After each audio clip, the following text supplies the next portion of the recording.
Hello everyone. Welcome to HIMSS22 and the NextGen booth, and this is going to be our last Fireside chat for today. I'm Dr. Bob Murray, Chief Medical Officer for NextGen Healthcare, and I'm very pleased to have with me this afternoon Dr. Charles Van Duyne from USMD. So we've been talking about all kinds of things in these Fireside chats today, but why don't we just start with you just telling us a little bit about yourself and about USMD. So USMD is a multi-specialty group in the Dallas marketplace. We're part of Optum, care delivery organizations. My role with them is I am the medical director for our digital health program, which means all things telemedicine and digital health. And that picture is definitely not me. That is actually a headshot from another convention. That's my Obi-Wan alter ego. That's great.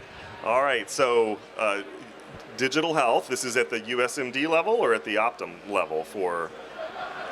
So I have also, I'm associate CMIO for WellMed as well. So I have USMD and WellMed, and we cover Texas, Florida, and part of New Mexico, and we have about 1,000 providers on our platform. Perfect. All right. So what can you share with us about USMD and WellMed and Optum's kind of digital health strategy? Well, as we've seen, the COVID pandemic had a silver lining, and that pushed us into telemedicine adoption. Not exactly the way I would have done it, but I'll take what I can get. So we had actually been planning our digital strategy since 2018 and went live in 2019 in the fourth quarter with a small 40 provider sort of soft open. We don't use pilot anymore because that's a dirty word at work. We call it phase one or soft open. And then, of course, had double-digit visits. And then, of course, fortuitously for us, 2020 comes along, as well as obviously the COVID took off like a rocket. So we did our very carefully planned rollout, was squished into 3 weeks or less, and was very, let's just say, not the most elegant implementation we've ever done. But it did the job. And so our telemedicine rate at that time was in the 70–80%. Because there was no other option, and it really saved our day. So now that we're coming out of the pandemic, the question is, where does telemedicine belong in our portfolio of tools to take care of the patients? And I think obviously 70% is probably a little overkill, and I think we have leveled off at about 20% of our actual patient encounters as our telemedicine. And so like I said, our strategy is to continue to figure out the best models for it and focus on where it can be best applied. The other interesting thing that I'll mention, which we need to address, is that in the height of the pandemic, our NPS scores were just lovely. Now that we're coming out of the pandemic, our NPS scores are interestingly falling. And I think the reason for that is the expectation has changed, because now you have a choice. Before it was nothing or telemedicine, so now people are a little less tolerant, including the providers, of putting up with the technology and the platform and all those other pieces. So we really need to work on improving both the provider and patient experience of using the platform. And as we all know, there's always technology issues that you can't control and all these kind of things. And so the other thing that we're noticing as well is because our implementation was, I will say, clearly rushed, and our training was there, we've come far enough into it that we now need to go back and retrain and refresh and do all of that. So that's another initiative that we're working on strategy-wise.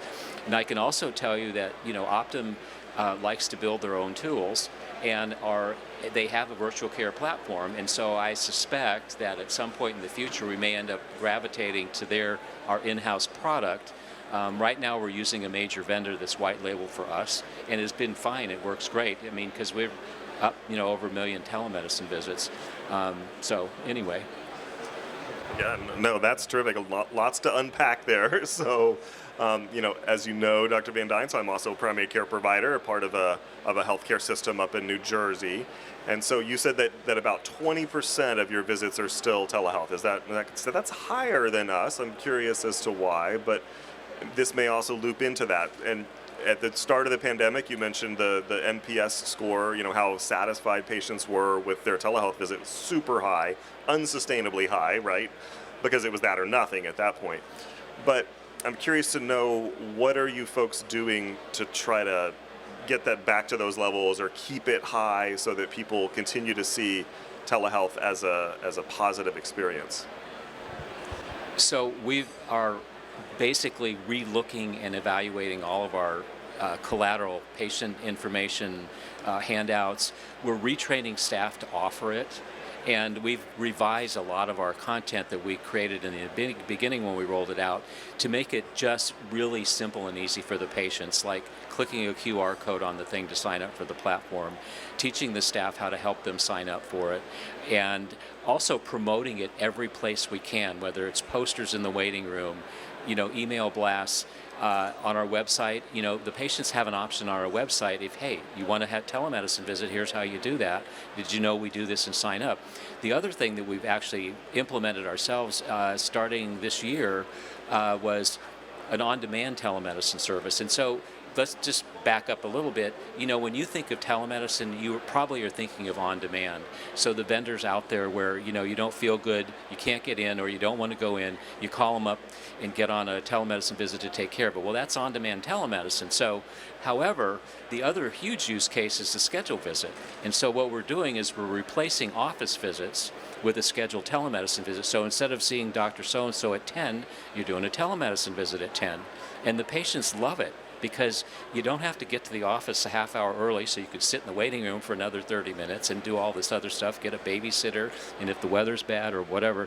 And so it's been tremendously helpful, and I think that it has a place. To your point of the 20, it fluctuates between 10 and 20, and it's interesting. It's very provider dependent. Some of the providers are way over the 20, and some hardly are single digits. And again, we need to think of it as not the cure-all, end-all, be-all for everything. It's not going to solve every problem. It's another tool to use, and you have to apply that to your company's business objectives, your personal practice style, the patients, and all these other things to make it work, like we usually always do with everything. Don't use the same tool to do the same thing. So just two questions related to that. So what do you think drives the difference in the rates of telemedicine visit by provider? Is it that they're promoting it more? And the other question is, you probably are already measuring the patient satisfaction overall with your providers.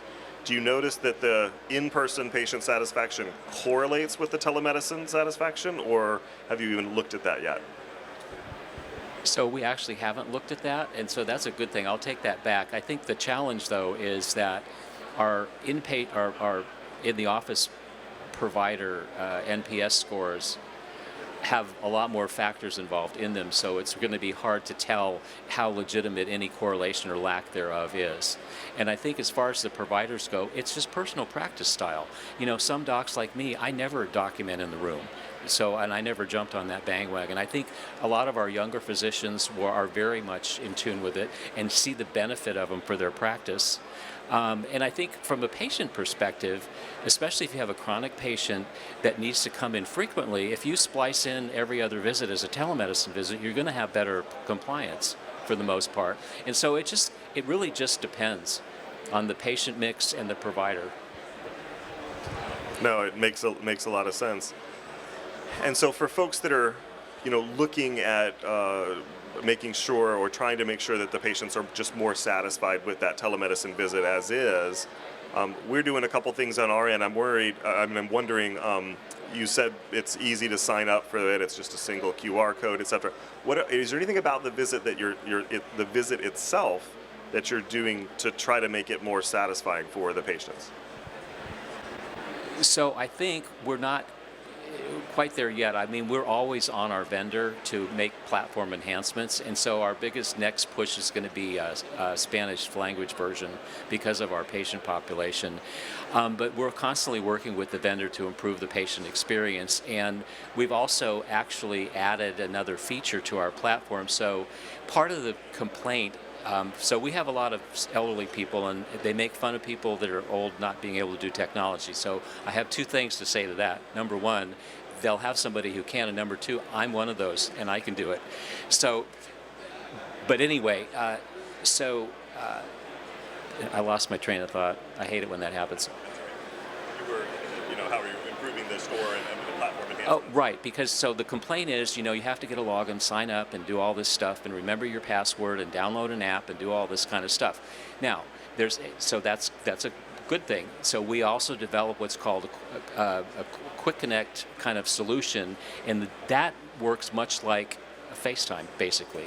I send the patient an invitation to join a telemedicine visit. They click a thing in their phone, and boom, they're in the visit.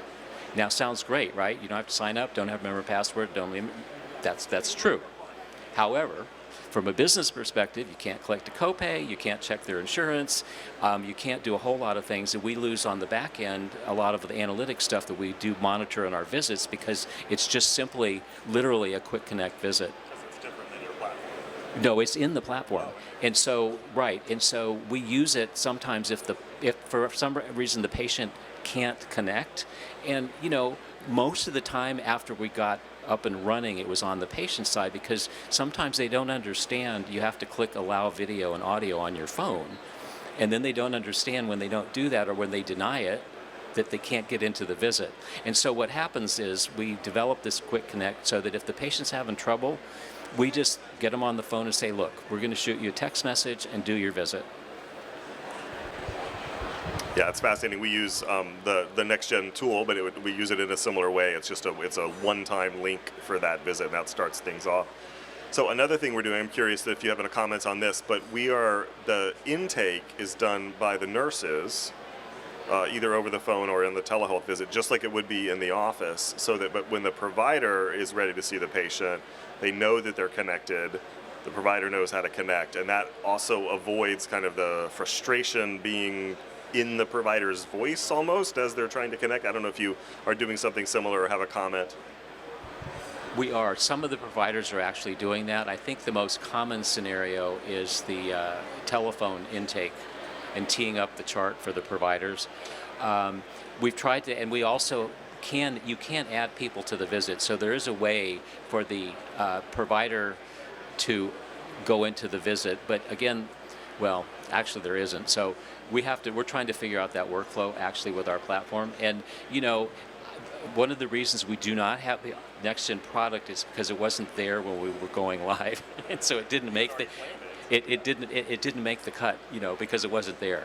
And so at some point in the future, we'll see, because our platform is what's called untethered, so it's completely separate from our EMR, which in some cases allows you to be more flexible, but also prevents a lot of things happening that you would really like to see happen. All right, so digital health as a strategy is many more things than just telehealth visits. So what else can you tell us about the strategy that USMD and your other organizations have for digital health?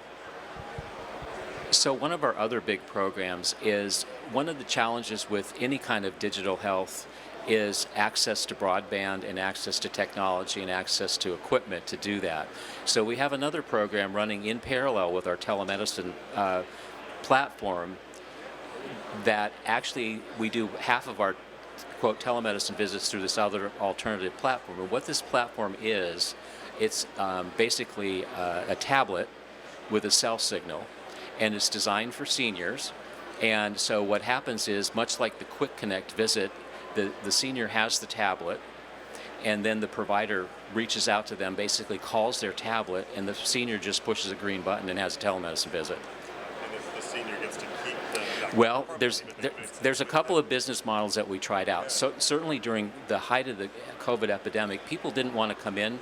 They would drive to the office or the clinic and sit in the parking lot. So because they were afraid to come in. So what we would do is we take them one of these devices out to the parking lot in a plastic bag, and have the telemedicine visit with the provider inside, and do the visit in the parking lot in their car, and then take it back, sanitize it, and move on to the next one. So it worked great for that. We had some homebound people, so we actually developed a service. We used our home health agency to deliver the grandpads to the home with instructions, have the visit, and then go back later and pick it up. And that really got us through the pretty much every scenario. And it, like I said, it's great for somebody who doesn't want to mess with technology. Now, the company's business model, which we upended by doing it that way, is one-on-one, where the patient gets the tablet and subscribes to it. And we're beginning to start pilots with using that device so that they can stay engaged with their patient care team and do, because you don't have to use it just for telemedicine. You can have a care manager, a coach, the nurse in the office, anybody can make that connection with the patient. And they don't have to, it doesn't cost anything except the cost of the device, obviously. And I think certain patients, and we're going to find out as we do the pilot, when sometimes you have trouble outreaching to patients because they don't want to answer the phone because they don't know who it is. So if you have a device that they can reach, that you can reach out to them, you're more likely to connect with them. And you ask about other digital technology. So we're also in phase 1, never mind pilot, of a secure texting platform for patient communication because, again, people answer their text messages usually, unless they put the thing off. They don't answer the phone when it says some squiggle on the caller ID, or it's just generic because we use a call service and internet phones and all that stuff. So we're having really positive results from that program because, again, it's useful for more than, and we don't use it for telemedicine, although the platform could do that. So that's another digital solution that we're working on. So I want to follow up on that messaging thing in a second, but we've heard other stories of our clients who are running into other kinds of use cases for the dedicated tablets. So we've heard lots of parking lot stories. Another one would be for community health centers or other providers who are taking care of maybe migrant workers or other kinds of things because they don't want to download any kind of app on their phone, because they're worried that that's somehow going to get used by the government to, spy on them or get the report in. So, but they will take an anonymous device in the parking lot or, in the field or wherever and do a visit that way. So we actually have a use case similar to that, especially in South Texas. So as everybody knows, recently staffing is horrendous, and even with providers. And so what we're doing is we are our on-demand team during the day, which fields the calls, is going to manage overflow at the office. So if a patient walks in with a walk-in patient and they can't be seen in the clinic or they don't have a provider there, they'll connect them through a GrandPad device to one of our central demand team telemedicine providers. So it's kind of that same model of giving them the device, having it accessible to the clinic, because they can get to the clinic, they know the clinic, they're comfortable there, and then you just take them in a room and hand them the tablet, and the only difference is the doctor's, in their house on a headset as opposed to being in the room with them. And the benefit of that is you've got clinical staff there, hopefully, that can draw labs and do whatever else you might need them to do, because that's, again, one of the challenges of telemedicine is you can't do this. I won't say you can't do a physical, because that's not true, but it's not the same physical you're used to. And us old guys that were used to physical exam without all of this stuff and just looking at stuff, you can gain a lot of information, how fast they're breathing, how they walk, and a lot of different things. You can have them show you stuff, range of motion. So, there is a lot of benefit in that. No, I completely agree with that. So just in the last few minutes that we have today, because we also get a chance to talk tomorrow, I think a lot of the innovation that you're doing and that we're seeing around telehealth visits, et cetera, it is all dependent on payment parity, right? And so I'd love to know your thoughts and predictions on how long that's going to last and what's going to happen. That's one of the things. So there's actually three things. One is payment parity, the other is originating site of the home, and the third one, and it just went out of is audio only coverage. Those are the three biggies that are out there. And the PHE has given us a lot of leeway with all of that. And so I think a bill just actually passed that extended, I think it through a lot of the COVID-related telemedicine waiver stuff. I think they expanded that to the end of December. I thought it was October, but you could be. Well, I can't remember, but anyway, so a temporary reprieve, because I think the CMS and everybody is evaluating the data to understand that, and a perfect example of that is the fact that CMS has added a new billing code for place of service for telemedicine visit, specifically referencing home site, and that goes live April the 4th. And so I think what they're trying to do is to find out how common it is and what percent are at home and what percent are not. And so it's very interesting that because they didn't just dream it up for the fun of it and to torment our billing systems and all the rest of it and everything. So they're looking into it. I think they're not sure, and I think that's the best thing to do is make sure they get comfortable with it, because I think there's tremendous potential for fraud and abuse with it. And so we have to be careful not to go too far to the other extreme. And so anyway, so those are kind of my three things. The audio only is an interesting one as well, because we allowed it during COVID, but that's going to be a key piece, because what if you have a technical fail? You still want to be able to take care of the patient and get reimbursed for it. And the payment parity is exactly the other one too. So these are all hot topics that all of our regulatory folks are watching very closely to see which way the wind's blowing, but hopefully it will be okay for most of this year. No, I agree with all that. I think the fraud and abuse situation with telemedicine would be relatively easily fixed, right? You should be able to tell when the provider's on the video. Facebook can tell when I'm on a video. I don't understand why the telehealth platform can't, but I agree with you. The regulatory environment, I'd hate to see all of the innovation and thinking about ways to care for folks outside of the office. I hate to see all that come to an end, suddenly. So, all right, well, I think that may be just about all the time we have for today. I'll let you give closing thoughts in a second. We'll certainly pick up tomorrow with secure messaging. I want to hear more about that. But in the final minute, what else can you tell these folks about USMD? Well, just maybe to expand on the fraud and abuse, I think it's overutilization is what they're looking at too. And that's the problem, because it's so easy to do it. And even though the reimbursement may be smaller per unit, if you do more of them, you end up, and so we have to find that balance. But the way I look at it, this is a massive experiment, and we're just finding our way, trying one thing. If it works, great. If it doesn't, and going another direction, trying to figure out the best way to put all the pieces together. Because it is, if you think about it, the telemedicine boom is like literally a year old. And after languishing for 20 years, when we all knew it should work and it was great, but nobody would try it.